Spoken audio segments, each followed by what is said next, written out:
Setelah melihat proses pembuatan jingdesen kimchi di Tiongkok, akhirnya saya mengerti mengapa kimchi bisa disebut sebagai penemuan kelima terbesar Tiongkok. Sebuah keramik sederhana telah dicoba untuk ditiru oleh para akademisi luar negeri ratusan kali, tetapi tidak pernah berhasil. Tingkat kesulitan kerajinan seperti ini tidak kalah dengan pembuatan chip. Ini adalah basis produksi keramik terbesar yang terletak di Longguan. Langkah pertama dalam pembuatan keramik adalah menempatkan tanah liat ke dalam lubang, kemudian menggunakan palu impak untuk memukul tanah secara berulang. Dengan cara ini, tanah akan menjadi lebih lembut. Kemudian ambil 1 ton tanah Zijin yang bernilai 5.000 yuan. Tanah ini kaya akan elemen besi. Selama proses pembakaran, bahan dasar dapat menunjukkan warna abu-abu dan hitam, kemudian air bersih yang sudah disaring dituangkan ke dalam mesin pengaduk.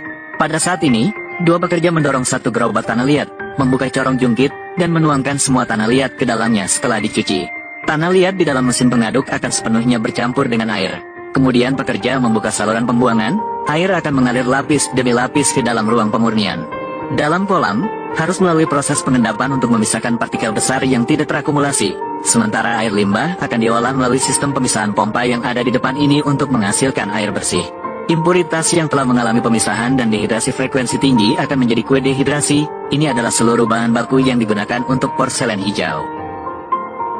Para pekerja harus dengan cepat memasukkan bahan baku ke dalam penghancur sebelum benda tanah liat setengah jadi mengering, menekan dan menghancurkan tanah liat secara berlapis.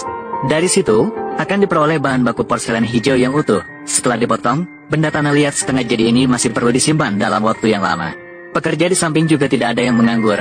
Mereka melemparkan 1 persatu kue dehidrasi ke dalam mesin pengaduk. Setelah dicampur, akan diperoleh seember adonan tanah liat yang sangat murni. Kemudian, setiap cetakan diisi penuh. Memastikan ruang di dalamnya dipenuhi dengan adonan, lalu diletakkan datar agar adonan yang berlebih mengalir keluar dari lubang masukan. Tahap ini biasanya berlangsung lebih dari 10 menit, menandakan lapisan adonan telah stabil. Selanjutnya, cetakan dibalik agar semua bahan berlebih dapat dikeluarkan. Pada saat ini, akan dihasilkan 1 demi 1 benda tanah liat setengah jadi porselen hijau. Para pekerja memegang benda tanah liat setengah jadi ini untuk diletakkan di rak, memanfaatkan tenaga kipas agar permukaannya cepat kering. Struktur cetakan sederhana, hanya berbentuk berongga.